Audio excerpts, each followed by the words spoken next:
So I'm sitting here with Hunter, Millie's owner, and I'm looking to have a conversation with him about his experience. And so I'd love to hear what made you look to get a dog, Millie in particular, and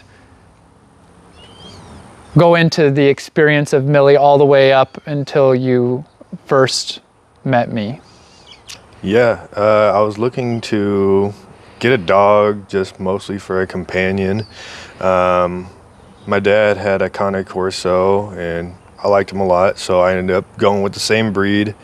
We got Millie from the same trainer, or not same trainer, same breeder, but different parents. And had her since she was 8 weeks old. And I didn't do a whole lot for going out of my way to try to train her a specific way. I just kind of treated her as a companion, and she ended up developing a lot of different problems through not being socialized properly. And she was okay when she was a puppy, but as she started to get older, she started to just get more and more bold. And then I want to say about 1.5 years, she would be aggressive towards us, and I'd try to do little things to train her, like I'd be giving her food and trying to make her wait for my command to release her to go get it. And that was the first time she bit me. She probably bit me about a good 5-6 times, and they're all pretty serious bites. Like, I got scars because of it. And I was really hesitant to look for a dog trainer because I knew how aggressive she was towards people and other dogs, and I didn't think I was going to be able to find someone who would even be willing to work with her, because I felt like most people would just say, put her down, she's just aggressive towards people, she's biting people. And that's not what I wanted to do. I wanted to try to find a way to rehabilitate her. And so I ended up Googling aggressive dog trainer Bend, and you were the first one that popped up. So I had a consultation with you, and we talked it over for at least a good hour or two about everything I was dealing with. And it felt like it was a good fit. So we ended up moving forward and sent her over to your place for a couple months, and she's been making a lot of strides. She still isn't perfect by any means. It's a long journey, but she has made really, really easy to see progress, and she's not aggressive the way she was. And a lot of it isn't even just teaching her not to be aggressive. It's about how to change your relationship with her, because that's been the real big difference. It's not like you can just fix a dog and now they're perfect. Yeah. Has made a lot of progress. You've been able to do a lot, but it's about training me to be able to act accordingly with her to be able to get the results we want, and been making a lot of progress. And it's been about 6 months or 7 months, or at least. Yeah, I'd say about that. And yeah, it's a pretty night and day difference, because before it was looking at trying to potentially rehome her, and that's not what I wanted to do, but that's not what we're looking at anymore. Yeah, and people were even saying that you should get rid of her, or maybe even put her down, right? Yep, a lot of friends and family. Yeah, and that just wasn't an option, right? No, that's not what I wanted to do at all. Yeah, and so I mean, it was at a point where she's biting you. You couldn't have people coming over to your place. Nope. It was really starting to put a lot of restrictions on your life, and you were trying to help her. Yeah. Right? Everything we're doing was in Millie's best interest, but it just, when we're not understanding the dog perspective, and I think that what's out there is looking at things from a human-centric point of view. Yep. Dogs don't think in terms of sit down, heel, place, all that kind of stuff. They don't. Yep. They don't look at the games and all this the same. Yep. So so when you talk about the relationship, that's to me what it's all about. And some dogs are going to have more of an aggressive personality by nature. Yep. Just like some people are more aggressive by nature, more assertive. That's just how they are. And I find that when we even look at Millie's breed, I mean, the Conic Corso was bred to be territorial, a guard dog, more aggressive, more assertive, dominant by nature. Absolutely. And so it's been a lot of having to reform a relationship. And if anybody's ever been in a relationship, they know that can take time. It's a lot of energy. It's stressful. There's mistakes that happen. Sometimes we fall back into old grooves and we go, oh man, I started slacking again on that. Like I got to be more consistent. It's not easy by any means, but it is worth it, because the other way, I mean, it wasn't working at all. It's even worse, you know? So it's better to just, hey, we're already stressed, so let's actually be stressed in a way that yields to at least a better life. Yep. And this is where we're definitely not done with Millie. We're taking everything in just waves, because it's a lot. Yep. It's a lot. And I think that, you know, with her being here, able to bring people into the home, able to be around other dogs. Yep. And this is something that just wasn't happening, right? Yep. And so with the experience of her being away for a while, how was that? Was it hard for her being away, and did you miss her? Oh yeah, no, it was hard for us. I mean, we loved that you kept sending us pictures and videos of her and her progress, and it was nice to be able to see the slow progress that she was making, but definitely was progress, because before she wouldn't put up with almost any other dogs at all. There's only one dog that she liked, and she knew them from a puppy. Mm-hmm. But besides that, she wouldn't have nothing to do with any other dog or random stranger.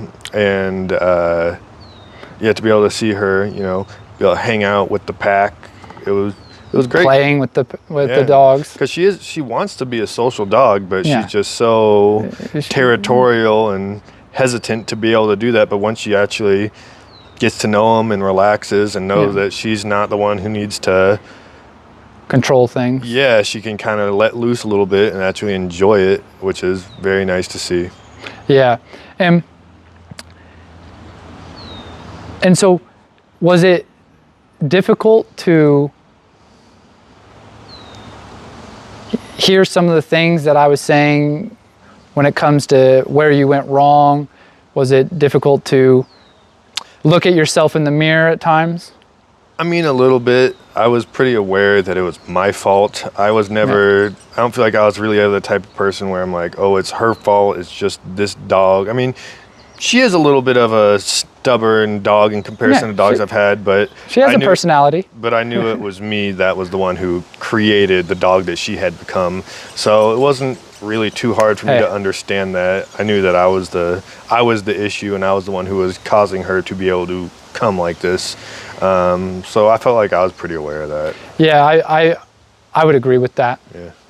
I think that it helped make this journey even smoother, because sometimes what happens is people have a very hard time looking at that, accept it, because it creates negative emotion within us, and we have to move through that. We can't try to avoid it, and sometimes when that negative emotion comes in, we want to defend and we want to blame, we want to make up excuses, which I get. I'm not saying that I haven't done that in my life, but change isn't necessarily easy. No, it's not. And change is usually stressful. I find that people want change, but often they don't want to change. Yep. And that's where we run into problems. And so people think that they're going to bring the dog to me and I'm going to fix them, and that then they're going to get the dog back. It's like taking your computer to Geek Squad I paid the money. It was with the professionals. It'll come back and it'll be working just how I like. Yep. But that's not how it goes. And do you feel like I communicated that with you clearly at the beginning? Yep, Yeah. I definitely do. Because it'd be nice to, you know, have a dog that you can just, you know, play with and sleep with and give all the food and just treat train. In an ideal world, that'd be perfect, but that's not what every dog is, and that's not what she needs. She needs someone who's an actual leader and shows them the way, rather than just having them be just a part of the family that they could just treat however they want, because that's how I started with her, and it enabled her to be what she is today. Yeah. And I can still do a lot of things with her, but it's not just a free-for-all. Yeah, you have to understand, how does she perceive all this, right?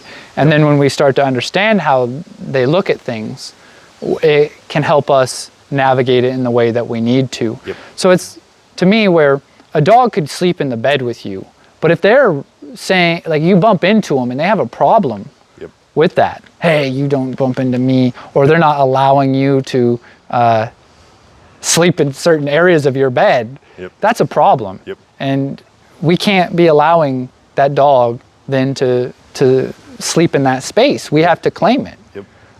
So if your dog isn't displaying these type of behaviors, this communication with you when you sleep in the bed, okay, then you can do it. If you're on the couch and the dog's chill, and if you tell the dog to get off the couch, it has no problem. You want to sit where the dog's sitting and it moves out of your way. It's not giving you attitude. Cool. But if it's giving you attitude, that's a problem. And oftentimes people will be saying, look, Scott, my dog's being aggressive out on the walk. And then when you look at the way they live, you see these subtleties where, well, that's their side of the couch. You know? Well, why? Well, they just don't really like it when you get too close to them on that side of the couch. And these things relate, and there's all these different, it's relationships. So we have to be able to look into the dog's mind and start to see it from that way. And Millie's a dog that definitely requires strong leadership. She needs that structure, that solid person that she can count on, can protect, that will tell her where she's going wrong, because she will do stuff that ultimately can get her killed, that she wouldn't understand that aspect. She doesn't get that if I, hey, get off me, go.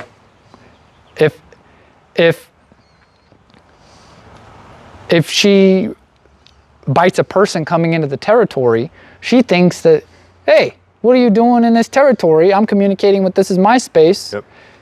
But that can ultimately get her killed. Absolutely. She doesn't understand that can be an issue. And we want her to stay alive. We want her to live a wonderful life.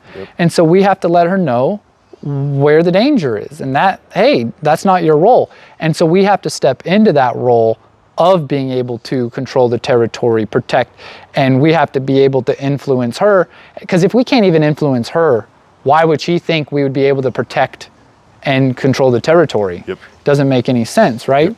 And I know that she would not listen to you guys at all before you came. Like, she wouldn't listen at all, right?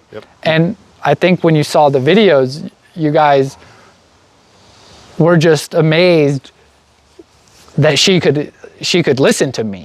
Didn't even think it was possible at first. Like even after we had our consultation and we had the plan for her to come and stay with you, I think it was the night before, she was sleeping on the end of the bed, and I don't even know what happened. And I tried telling her to move, and she bit down and punctured both sides. I remember you showing me. Left a scar, and then she went and backed herself underneath the desk, and she wouldn't listen to either of us. She was just thinking that she was going to be able to be aggressive to control us. And I was happy that she was about ready to go and do this, because I'm like, this is, there's nothing I could do in that situation. And what comes up is you guys had played the rough housing and the tug of war and all those things. And when we do this, we're telling the dog to challenge us. And then the way that you were trying to control the food, the way that you did that, again, it's seen as a challenge where you're not really dominating them and influencing them in the way that we'd like. They take us up on the challenge, so then they can become aggressive in that. And this is why people think that, oh, we're doing it for fun, games and exercise, but it's serious business. And we have to think that the only way that they teach dogs to bite people, to train them to be protection dogs, is through tug of war, roughhousing type games. And this is not what we want from our pet dog. Now, if you were saying, hey, all I want her to do is guard the property, and I want her to be this dog that goes at people, then yeah, do these things. But it's not what you want. You want the sweetness that she has inside. We want to bring out that side of her, and we want to temper the side of her aggressive side. But we have to accept that that's a part of her, that aggression is hardwired into nature. It's in us, it's in the dogs, that this isn't something that you're going to necessarily fix. We have to understand, why are they using this approach? And this is why that relationship's so important. Because if I don't want her to voice her opinion, well, I have to insert myself into that dynamic to make her feel like, hey, don't you say anything about that. Right? But sometimes I say, hey, you can voice your opinion there. Yeah, the dog's annoying, getting into your face, and you don't want anything to do. Tell them. But if you go too far with that, I'm going to have to step in and let you know that you're taking it too far.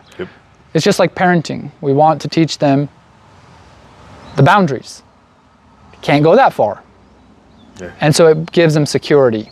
And that's what Millie really needs, is that sense of security. And this is why the more you're moving through, she's starting to feel more secure with you, but there's still obviously room to move. And same with me. Like, I'm looking forward to her coming back to stay while you're at the academy, because she's one of those dogs that fascinate me, and they keep me sharp. And I think that there's a lot to learn about ourselves and the dog, and facing fears. And I know she's gonna make a lot of progress too when she comes back, because she always does better when she comes back from here. Just like, because I gotta get more onto your level of being able to be consistent. Yeah, well, that's what it's all about. Really, it's about you having to become someone, and it's relationship. So, and then also experience. So she needs to have a lot of experiences to see things differently, because she's stubborn. It's just like a stubborn person. I was just talking to Thea last night. When we first met, finances for me, I'm definitely, I have some money, I want to spend it on this, and I'm more of a spender, a free-spirited individual like that. She, a lot more conservative. She wants to be very wise with how she goes about finances. And she would tell me about putting money aside, and I'm like, what are you talking about? Like, how can I put money aside when I need to use all that money just to pay for my basic ways of living? And she's like, well, you have to look at what you're doing, and if there's probably things that you can cut out and not be spending money on.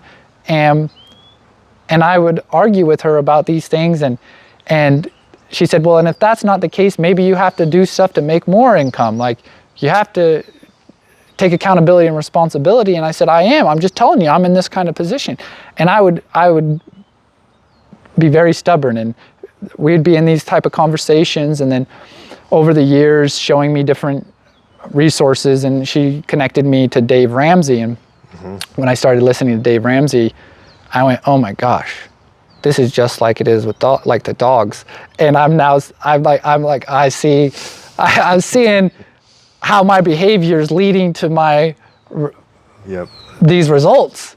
And once I got it, I could take that accountability, that responsibility. It's like AA. They say the first step is admitting you have a problem. Yep. I wasn't admitting that I was the problem within the circumstances. I was blaming the circumstance. Yeah, versus taking my responsibility in them. And this is what I, again, appreciated you doing, is that taking that accountability piece immediately.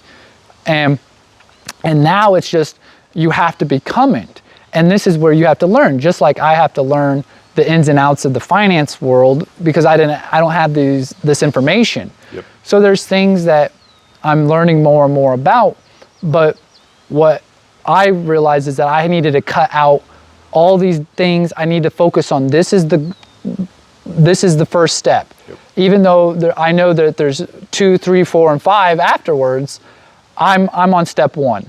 And I can't go to step 2 until I've done step 1. Yep. And that's what we're on. We're on step 1. And sometimes step 1 is so quick.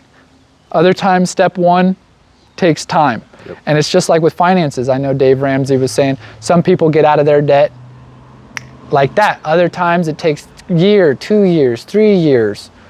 And then you can have an average time that most people get out of debt, but there's variables. Yeah. Right? So how I see this is we're right on track. I agree. You're right on track. You just, every Thursday, you come in to kind of check in on where you're at on things. And I'm seeing a lot of shifts in just when you come in and you're with Millie and you bring her in, it's looking great. It's not this chaotic thing where you had to be on her and on the dogs, and then learning, hey, you don't need to be so much, you can tone it down. Yep. Or hey, you need to be a little bit more assertive, you're being too passive. It's this finding the Goldilocks zone. Yep. Right? But what do you find is the biggest lesson that you feel like you've been focusing on right now?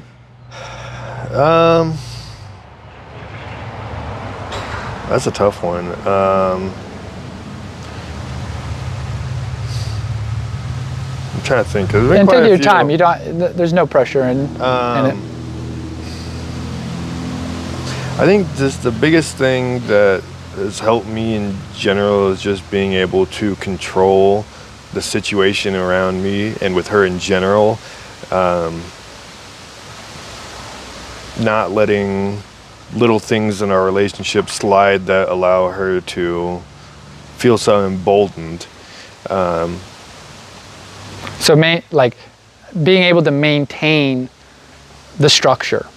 Yeah. Being able to say, hey, this is how we need to live, and maintaining that, not letting the boundary be crossed. Yeah, and I know that's pretty broad. That's not very specific. No, I think it's specific. Like, I think this is where I apply it even to my relationship with Thea, where at first I kept fluctuating, because every time she voiced a concern, I would try to, make sure that I met that concern. Oh, I help out. But what happened is then you're back all over the place, and I had to start prioritizing and seeing where we're at, where these boundaries are, these limits, so then we can stay to a structure. And once I started staying with that, we didn't have so much conflict anymore. It actually stabilizes. Yep. And then you can actually expand and grow. Yep. But at first it was just, she wanted to have more quality time, so I started giving more quality time. But then what happened to the finances, Scott? It's starting to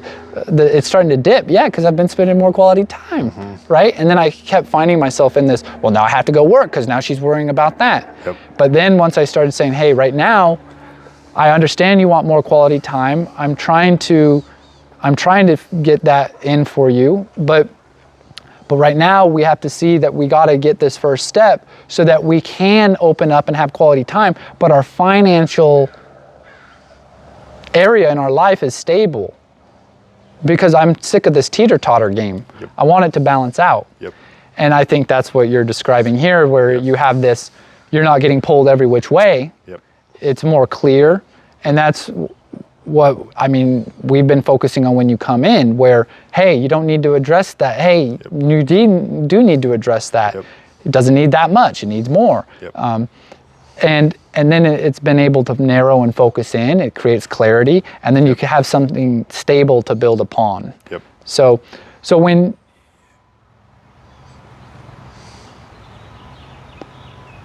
you think about your life now with Millie, do you feel that there's this optimism of the future versus, I'm guessing you felt pretty hopeless? Yes, absolutely.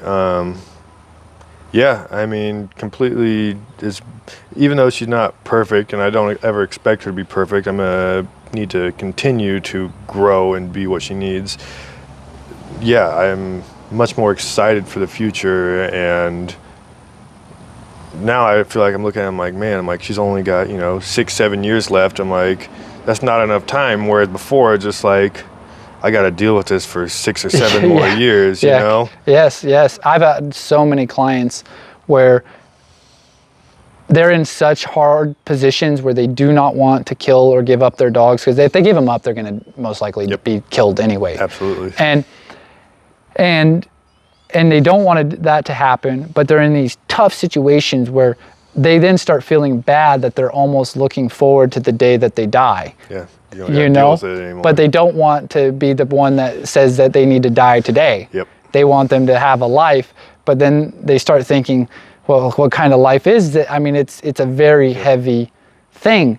And that's why I love when people that really want to save their dogs' lives, they can make the changes. And then the way that they start to look at life, the way they feel about things start to change. And I often find that their life itself starts to change when they're really actually doing it for real. Yep. They start saying, oh my gosh, Scott, my relationships with people, I'm finding that I'm not being walked all over like I used to be, or I was able to end some relationships that weren't serving me, or hey, Scott, I finally I stepped into the fear of switching careers, and I was able to move forward in a new direction. Because I've realized now that it's not about not having fear, it's about moving forward with that fear and understanding that's perfectly fine. Don't let it hold you back, right? And so I'm wondering about your life. Do you feel that you're seeing these kind of changes in your life? Yeah. I was looking at even changing careers before, but didn't even know quite how, especially with dealing with all this. And I feel like I'm much more confident to be able to do it now. And just really just being able to enjoy life more. Like, it was this constant battle. I felt like it was harder for me in my relationship. I feel like everything's kind of gotten better in general since I've been able to handle her. And I feel confident in being able to deal with Millie, and like my girlfriend has taken a step back with trying to deal with her, and it's made their relationship 10 times better. And that's what I wanted to know too about your actual relationship with your girlfriend, because I can only imagine that it's making things better within your relationship with each other. Because when you're dealing with that kind of stress, I mean, that was probably the biggest stressor was Millie, and Millie's bitten her 1 or 2 times also, and she couldn't deal with it. It was way too much for her, and she wasn't able to. I mean, I wasn't able to properly deal with her, and that's why we had to reach out for help. But she was trying too, and it was so hard for her, and to see how she would react to her when we'd try to discipline her and she wouldn't listen or do anything. And now she just has taken a step back. She lets me deal with it, and now she just gets the enjoyment of a dog who actually listens. And that's what she wanted. And that's where I think that it's where you're not only supporting Millie, but you're also supporting where your girlfriend's at, right? And I see this all the time where I think that the man of the house, the man in the relationship needs to step up into that role. Yep. and not necessarily expect their girlfriend, their wife, to be the disciplinarian all the way. Yep. Not saying that they can't. And this is ultimately down the road, I would love to see her be able to eventually find her voice too. But it's better that it's like, hey, let you deal with it. Yep. Let's have you work through things, and then I'll slowly kind of. And she sets her boundaries, but that's the majority of it. Besides that, if it comes to you're handling like, hey, there's territorial things, and right there's a bigger issue. She's still setting her personal boundaries. Exactly. But I'm saying it's still like with Thea, like I'm the same way, where if I'm around, she pretty much thinks that he's going to handle it all. Right. But if I'm not, I want her to feel that she has the ability to handle things. And so we look at helping her develop those skills and that understanding. But there's also a real part of saying, hey, don't get yourself into situations that you can't actually handle that could ultimately get you seriously injured or even killed. And so I bring in aggressive dogs all the time, and sometimes, she needs to let out dogs or feed them. And I let her know, hey, with this dog, let him stay in the kennel until I get back home. Don't you go that route. So I map it out. So then she feels safe and able to slowly learn and grow her abilities. And there's going to be dogs that she goes, not for me. I don't want to deal with that aspect. And that's how it is. But it's just great when people can find that rhythm within their relationship, that understanding that, hey, you don't have to be doing all of this, and we all find our roles, and that's what it sounds like. You guys are all figuring out more and more your roles. Millie and you, like, are figuring out that territorial role, because that's in her, and it's like, hey, it's cool that you alert. It's fine that you alert to potential threats, but it is not your job to go handle them, right? No, and she's made such a big change to where, like, most of the time I'll get home from work now, and before she'd be barking and going crazy because she doesn't know who's there. Now I'll walk in and she'll be in her kennel. I'll be looking around. I'll be like, are you gonna come out here and even check this out? I'm like, what are you doing? And that's why I think that I'm hearing and seeing the shifts with you, and it's just about being consistent now. Very consistent, and then furthering your understanding.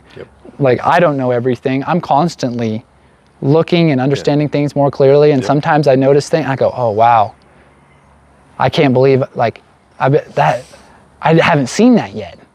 No wonder this is the way that it's happening, and then I have to adjust. But overall, is there anything that you want to share, ask, express?